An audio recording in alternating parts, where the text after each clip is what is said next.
سینوها د فرعون د ځانګړي طبیب یادښتونه له میلاد څخه 1450 کاله وړاندې.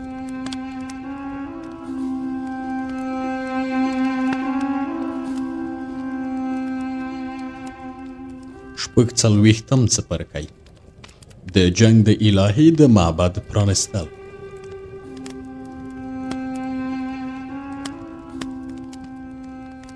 پر همدې شپه چې تبس د نوي فرعون د تاج پوشۍ لپاره په مشالونو روښانه شوی و او موسیقۍ پکې غږېدلې، کاهنانو د مشالونو په رڼا کې د جنګ د الهي یا سخمت په معبد کې کار کاوه. دغه معبد له تیرو 40 کلونو راهیسې تړلی و. کاهنانو یې وحشي بوټي شکول، د جنګ الهي ته یې د سره کتان جامې ور واغوستلې او د جنګ او پرزیدان نښې نښانې یې پرې وټومبلې. ځکه چې آمي هورمهب ته ویلي و ای د باز زویه، یعنی هورمهب په ماشومتوب او ځواني کې تل له ځان سره یو باز ساته او باز به د ده پر سر الوت. هورمهب به ویل زه د باز زوی یم. نغارې ووهه او جنګ پیل کړه چې د مصر ملت په جنګ کې د ښکېلېدا له امله خپلې ټولې بدبختۍ او له دې ډلې څخه د درواغجن فرعون کیسه هیره کړي. جنګ پیل کړه چې دغه خلک د دې فرصت پیدا نه کړي چې پر نورو شیانو فکر وکړي او له لوږې مړه شي. هورمهبه په جنګ کې ځان نعمتونو ته ورنږدې کړه چې میرمن باکتامون د ډیر شوق او خوښۍ له کبله ستا پر لور درشي او موافقه وکړي چې له تا سره واده وکړي. له همدې امله هورمهب د آمي او نورو کاهنانو له موافقې وروسته امر وکړ چې د جنګ د الهي معبد پرانیزي. دا کار یې ځکه کوو چې وکړی شي پر بله ورځ نوموړي معبد ته ورشي او د جنګ له الهي سخمت څخه مرسته وغواړي چې سر یې د زمري او بدن یې د ښځې دی. په داسې حال کې چې نوي فرعون له خپلې میرمنې سره یو ځای د نانځکو په وسیله د مړیو د ښخولو لوبه کوله، د تبس په معبد کې د اخناتون نوم له منځه وړل کېده او د توت آنخ آمون نوم یې پر ځای لیکه. که څه هم فرعون توت آنخ آمون و، خو هیواد آمي اداره کوه، مالیه یې اخیستل او سلطنتي ځمکه به یې هر هغه چاته ورکوله چې د ده زړه غوښتل. د آمون کاهنان د بریالیتوب له امله له ډېره کبره په کالیو کې نه ځایېدل، ځکه چې ناڅاپه یې ټوله هغه شتمني ترلاسه کړه چې پخوا یې له لاسه ورکړې وه. هورمهب غوښتل چې د سیالۍ په ډګر کې له نورو وروسته پاتې نه شي او د هغه نوم مشهور شي. دغه راز خلک باید پوه شي چې د باز زوی له دې وروسته د مصر یو اصلي چارواکی دی. له همدې امله پر بله ورځ مصر په واټونو او چوکونو کې د هورمهب د عسکرو نغارو انګازې وکړې. جارچیانو به اعلانونه کول چې نن د سخمت د معبد مسی دروازه پرانستل کیږي. هورمهب له خپلو یو شمېر عسکرو سره نوموړي معبد ته ځي او د سخمت لپاره قرباني کوي. پر دې ورځ هورمهب ماته وویل چې د نندارې لپاره معبد ته لاړ شم او زه متوجه شوم چې هغه غوښتل خپل قدرت ماته وښیي. دا خبره باید وکړم. هورمهب له دې سره چې پوهېده د مصر په ملت کې به ډیر مشهور شي، خو له ډیرو تشریفاتو او تجملاتو یې کار نه واخیست. خپل آسونه او جنگي ګاډۍ یې د شترمرغ په بڼکو نوي سینګار کړي او د جنگي ګاډیو عرابې یې په زرینو پوښونو سره نوي ښکلې کړي. یوازې یې 2 لوی لرونه چې د جنګونو پر وخت یې په ګاډیو کې لګوي، دا ځل هم په ګاډیو پورې وتړل.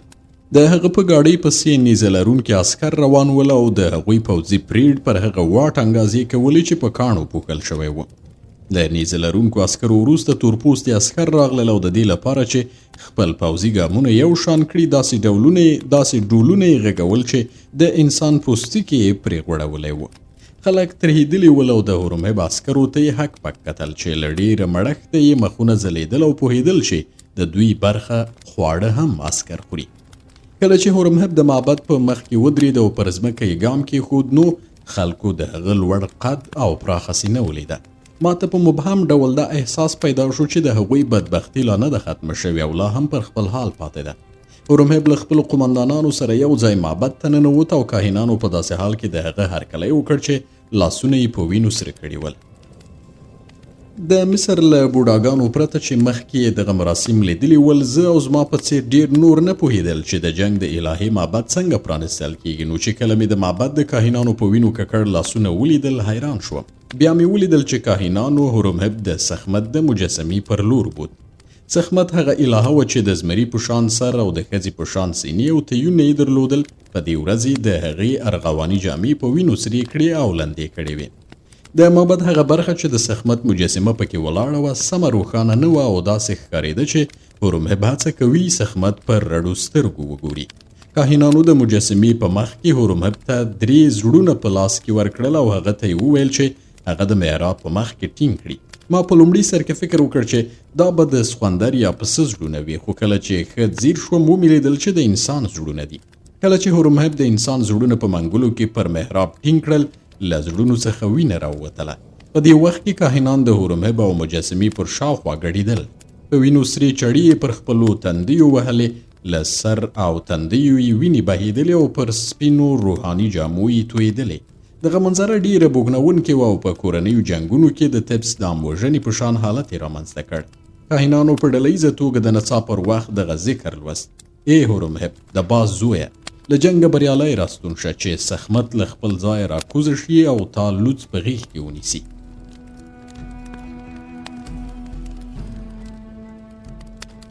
کله چې هورمهب د انسان ګرم زړونه د محراب پر سر په منګولو کې ټینګ کړل او وینه ترې وبهوله، بیا له مجسمې او محراب لرې شو.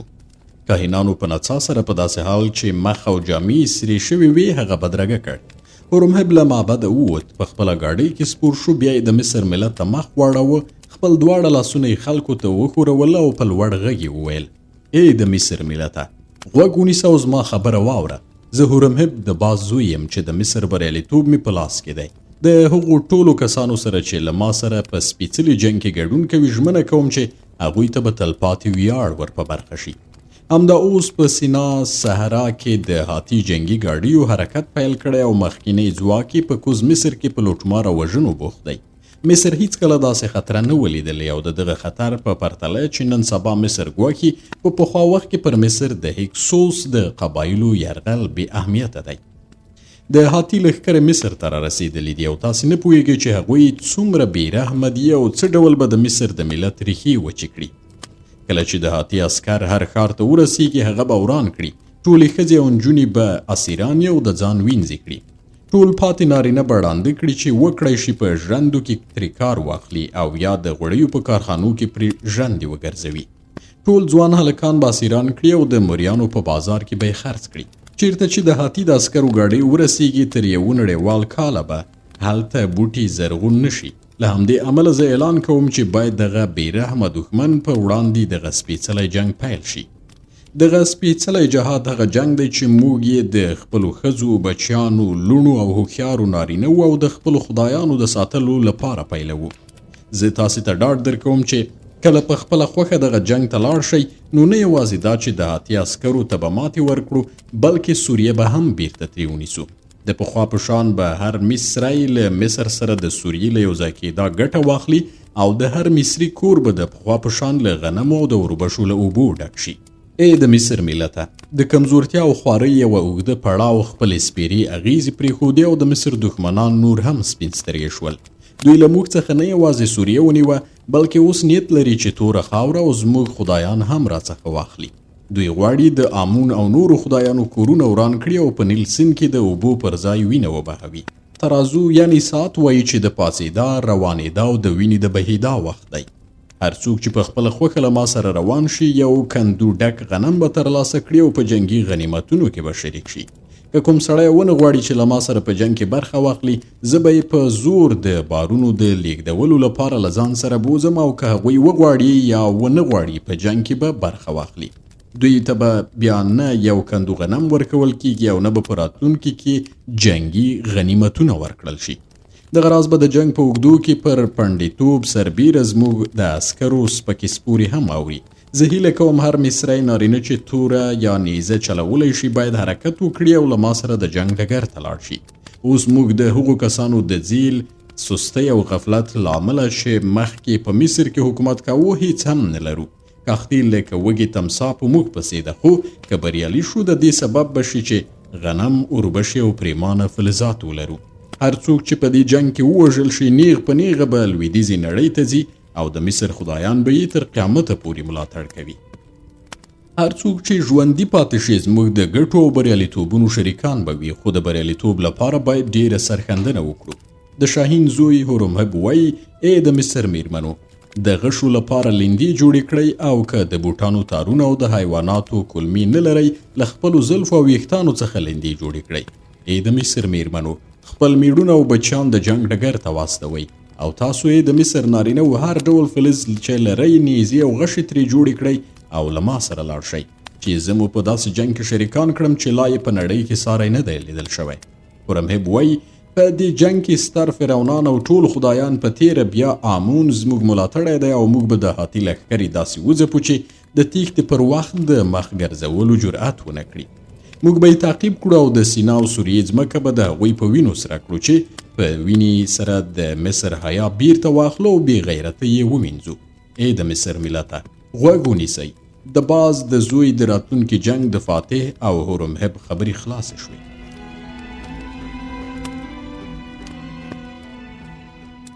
کله چې د هورمهب خبرې خلاصې شوې خپل په وینو سره لاسونه یې ښکته کړل او بیا نغارې ووهل شوې. عسکرو خپلې نیزې په زغرو ووهلې او پښې کلکې پر ځمکه ودربولې. خلکو له ډېره هیجانه چغې کړې او هورمهب په مسکا د خپلې ګاډۍ چلوونکي ته وویل چې روان شي. عسکرو د خلکو په ټولۍ کې هغه ته لار پرانستله خو خلکو همغه رازنارې وهلې. زه په همدې ورځ پوه شوم چې د یو ملت ډله خوشحالي په دې کې ده چې په ګډه چغې ووهي. بې له دې چې دلچسپي ولري ولې نارې وهي او د نارو په وخت کې څه وایي. د دې خبرې لامل دا دی چې کله یوه ډله په ګډه نارې وهي ځان مضبوط او پیاوړی احساسوي او تصور کوي چې د یو سپېڅلي ګډ او مشروع هدف لپاره نارې وهي.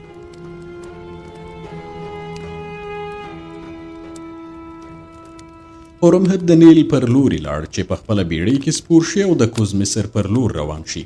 دی پوهېده چې هلته یې شتون ضروري دی ځکه د هاتي لښکرې تانیس ته رسېدلې وې. زه چې پوهېدم هورمهب به په بیړۍ کې له سپرېدا وروسته سمدستي روان شي هغه ته ورغلم او ومې ویل اخناتون فرعون چې زه یې خاص ډاکټر او د سر سوری کوونکی وم مړ شو. نور سر سوری کوونکي ته اړتیا نه لري نو زه آزاد شوی یم او چیرته چې مې زړه وغواړي هلته تللی شم. له بلې خوا زه نه غواړم چې نور په طبس کې پاتې شم ځکه چې له دې وروسته په طبس کې هیڅ شی ما نشي خوشحالولی. له همدې امله غواړم له تا سره لاړ شم په جنګ کې برخه واخلم او وګورم له هغه جنګ وروسته چې ته له کلونو راهیسې پیلوې د مصر ملت ستا له بریالیتوبه څه استفاده کولی شي. هورمهب وویل زه په جنګ کې ستا ګډون نیک شګون بولم ځکه چې تمه مې نه کوله چې ته به خپلې سوکالۍ ته شا کړې. که څه هم د جنگ په ډګر کې د دښمن د عسکرو د شړلو لپاره ته څه نشې کولی توره او نیزه نشې چلولی خو تکړه ډاکټر یې. زه ستا له طبابته استفاده کولی شم او تصور کوم چې ستا طبي معلومات زما لپاره ګټور ثابتېدلی شي. خو په دې پوه شه چې د هاتي عسکر ډېر بېرحمه دي او د جنگ په ډګر کې ممکن تا ووژني. ومې ویل هورمهبه ما د هغوی هیواد لیدلی دی او د دوی بېرحمي مې د هغوی په هیواد کې دننه لیدلی ده خو د هاتي له عسکرو نه ویرېږم ځکه کله چې یو څوک په ژوند کې د خوشحالۍ هیله نشي کولی هغه نه ډارېږي. هورمهب وویل زما سپاهیان په حقه و چې تا ته یې د خبریانو په جنگ کې ابن الحمار لقب درکړ ځکه چې د اوږد غوږې په شان یې نه ډارېږي. په دې وخت کې ماڼوګانو خپل اوږده پاروګان وخوځول. بیړۍ روانه شوه او په ساحل کې راټولو شویو کسانو شور او ځواک جوړ کړ.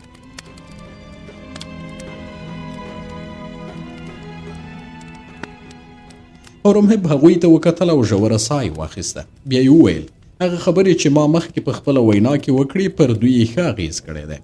بیا د خپلې کوټې پر لور روان شو او ویې ویل غواړم خپل ککړ لاسونه ووینځم. له دې وروسته چې خپل لاسونه یې په کوټه کې ووینځل بیا یې بوی کړل او ویې ویل زما له لاسونو د وینې بوی لټېده او تر دې مخکې چې زه د سخمت معبد ته لاړ شم نه پوهېدم چې کاهنان نن څوک قرباني کوي.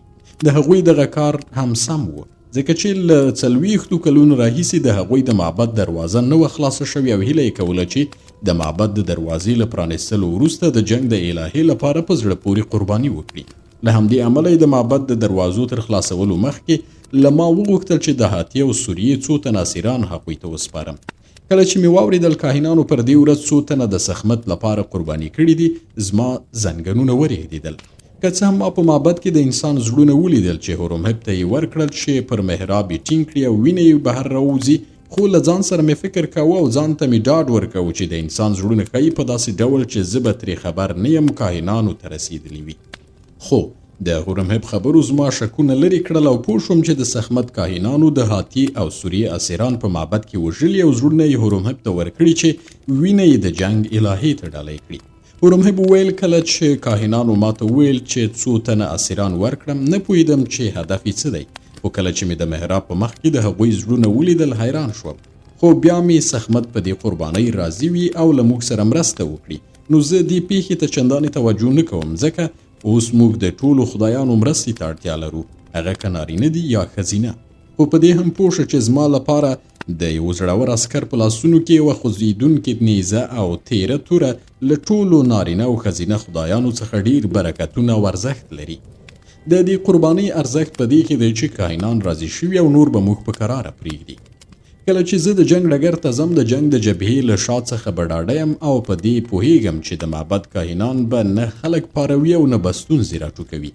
ما هورمهب ته وویل هغه خبرې چې هغه په اورشلیم کې خپلو عسکرو ته وکړي زما په نظر تر هغو خبرو ښې وي چې نن یې د مصر ملت ته وکړي.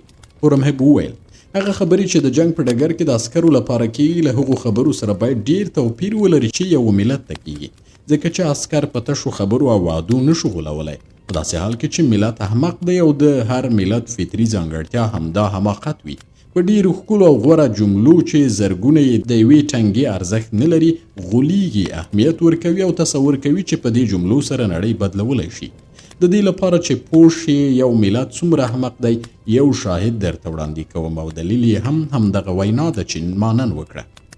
دغه وینا هغه وینا ته ورته ده چې د نړۍ له پیله تر ننه پورې ټولو جنګي مشرانو او خطیبانو د جنگ په پیل کې کړې ده او هیڅ نوی شی پکې نه و. خو ډاډ درکوم چې زما دغه وینا به په ډبره ولیکي او د راتلونکي نسلونو لپاره به پاتې شي، ځکه چې د مصر ملت داسې فکر کوي چې دغه خبرې مخکې چا نه دي کړي. ما خپله وینا کې وویل چې دغه جنگ سپېڅلی دی چې غواړو یرغلګر پرې وشړو. د نړۍ له پیله تر ننه پورې چې کله چا غوښتي جنگ پیل کړي همدا خبره یې کړې ده او په نړۍ کې داسې هیڅ جنگ نشته چې د سپېڅلتیا اړخ ونه لري. ما ویل زموږ هدف باید دا وي چې یرغلګر په شا وتمبوو او اجازه ورنه کړي چې توره خاوره د هغوی لاسته ورشي.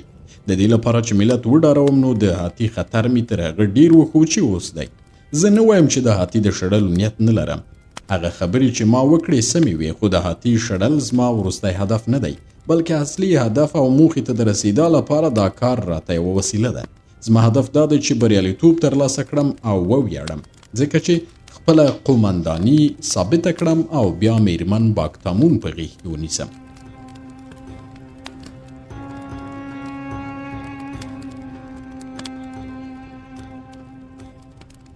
زما اصلي هدف دا دی چې د زرګونو مصري او هاتي عسکرو په وژلو سره لوړتیا او ویاړ ترلاسه کړم.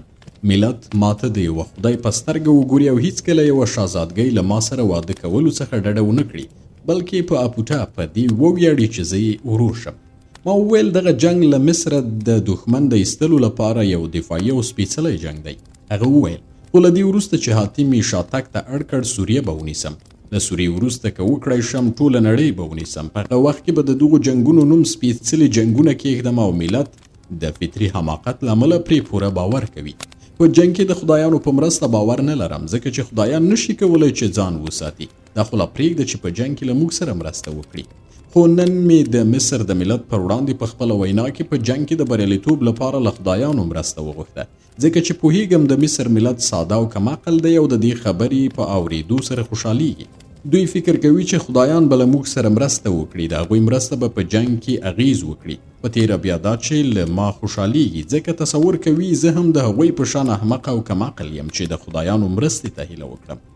ما نن په خپله وینا کې د راتلونکو ستونزو په هکله چې په دې جنگ کې عسکر زغمي خبرې ونه کړې، ځکه چې د جنگ ستونزې او مشکلات د لمر ختو او لویدو په شان دي.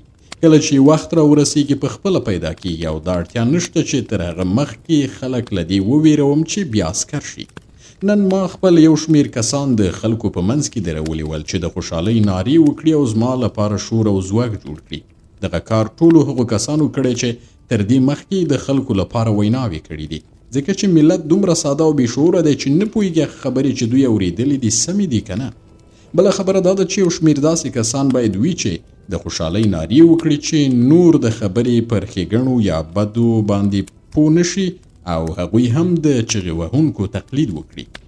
سینوها ته چې په دې وخت کې یو اورېدونکی فکر کوي ټول هغه کسان چې زما خبرې اورېدلې دي زما پلویان دي او زما لپاره به هر ډول فداکارۍ ته تیار وي. ومې ویل هورمهبه ته چې وایي د خدایانو په قدرت عقیده نه لري، ته چې وایي د سپېڅلي جنګ کلمه هغه عنوان دی چې تل کارېدلی دی او نوی شی نه دی، ته چې وایي یو ملت احمق او بې شعوره دی آیا په نړۍ کې داسې شی شته چې ته پرې عقیده ولري؟ هورمهب وخندل او ویل ته ډیر ساده سړی یې، ګنې دغه پوښتنه دې له ما نه کوله ځکه ته پخپله پوهیږې چې زه په څه شي عقیده لرم. سینوهه په دې حقیقت پوه شه چې د نړۍ له پیله تر اوسه پورې او تر هغه وخته چې دا نړۍ وي دغه خبره په یاد ولره چې یو فرعون یا هورمهب یا یو آمی یا یو هریبور په کلي توګه هر هغه کس چې قدرت، ویاړ او شتمني لري یوازې پر یو شی عقیده لري او هغه هم په قدرت، ویاړ او شتمني ده. کله چې یو فرعون یا آمی چې مقام او شتمني لري تا ته ووایي چې په خدایانو عقیده لرم، پوه شه چې دروغ وایي. که تا ته ووایي چې پر ملت عقیده لري، پوه شه چې ستا د غولولو نیت لري. او که درته ووایي چې په یو هیواد او توره خاوره باور او عقیده لري، پوه شه چې هدف یې ستا له سادګۍ او ناپوهۍ څخه د شتمنۍ او قدرت د زیاتېدا لپاره کار اخیستل دي. یو فرعون یا هورمهب له قدرت، شتمنۍ او ویاړ کولو پرته په بل شي عقیده نه لري. آمی او هریبور هم همداسې دي او هر شی چې ووایي یا یې وکړي د قدرت، شتمنۍ او ویاړ د ساتلو یا ترلاسه کولو لپاره یې کوي. خو یو فرعون یا آمی مجبور دی د شتمنۍ او قدرت د ساتلو او زیاتولو لپاره داسې وښیي چې پر خدایانو عقیده لري. د مصر پر ملت باوري دی او توره خاوره د هغوی لپاره د نړۍ تر ټولو سپېڅلې خاوره ده. هغوی مجبور دي داسې وښیي چې ګنې ټول کال د مصر د ملت لپاره کړاو زغمي او هیڅکله نه ویدېږي. په ډوډۍ، شرابو او د اوربشو په اوبو کې سپما کوي چې داسې نشي د دې ملت یو وګړی کوم وخت وږی پاتې شي. په ځوانۍ کې چې لای د قدرت او شتمنۍ خوند نه وي څکلی، ښایي داسې کسان هم وي چې له ځانه پرته پر نورو شیانو هم عقیده ولري. خو کله چې په عمر پاخه شول او پوه شول چې قدرت او شتمني کوم خوند لري، غرور او شهوت انسان آراموي، نو له ځانه پرته پر هر شي باندې عقیده له لاسه ورکوي. کله چې زه ځوان وم له ځانه پرته مې په دوو شیانو عقیده درلوده، یو په خپل باز او بل په دوستۍ باوري وم. خو نن سبا چې په عمر پوخ یم له ځانه پرته په هیڅ شي عقیده نه لرم او پوهیږم هر څه چې کوم باید د شتمنۍ او ویاړونو د زیاتولو لپاره یې وکړم. هر ډول دوستي زما په نظر د قدرت او شتمنۍ د زیاتولو لپاره یو وسیله ده او حتی ښځه هم را باندې نشي ګرانېدی. زه باکتمون هم د دې لپاره غواړم چې تفریح ورسره وکړم او خپل قدرت او ویاړ پرې زیات کړم. سینوهه دغه خبره چې ما تا ته وکړه که فرعون یا بل هر څوک وي خو چې قدرت او شتمني ولري او دروغ نه وایي، نو همدغه خبره به درته وکړي. دغسې هر سړی به درته ووایي چې زه ځان د هر شي په مرکز او چورلي کې ګورم او باوري یم چې د مصر هیواد او ملت زه پخپله یم. زه د دې لپاره د مصر لوړوی غواړم چې ځان لوی او ستر کړم، ځکه د ځان د لویولو لپاره بله لاره نه لرم. باید داسې ملت وي چې پر هغه زما تسلط او قبضه نور هم وګوري او د هغه فلز او نباتي غوړي ترلاسه کړم. په هغه څه چې له ملته یې اخلم یو شمېر کسان اجیران کړم چې تل زما ښېګڼې بیان کړي، پر لوړ غږ زما صفت وکړي چې ملت پوه شي یوازې زه دغه ځانګړتیاوې لرم.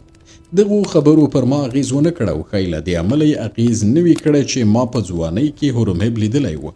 بیا مې د هغه مور و پلار هم ولیدل او متوجه شوم چې که څه هم هورمهب هغوی په اشرافو کې راوستي ول، خو د خوشیو بدبوی ترې لټېده. دغه ډول خبرې د هورمهب په شان د یو چا له خولې راته بې انډوله ښکارېدې. فکر مې کوو چې که یو اشرف زاده او فرعون دغه خبرې وکړي، ښایي له هغه سره خوند وکړي. خو د هورمهب په شان سړي له خولې دغه ډول خبرې غورو او چټیاتو ته ورته ښکارېدې.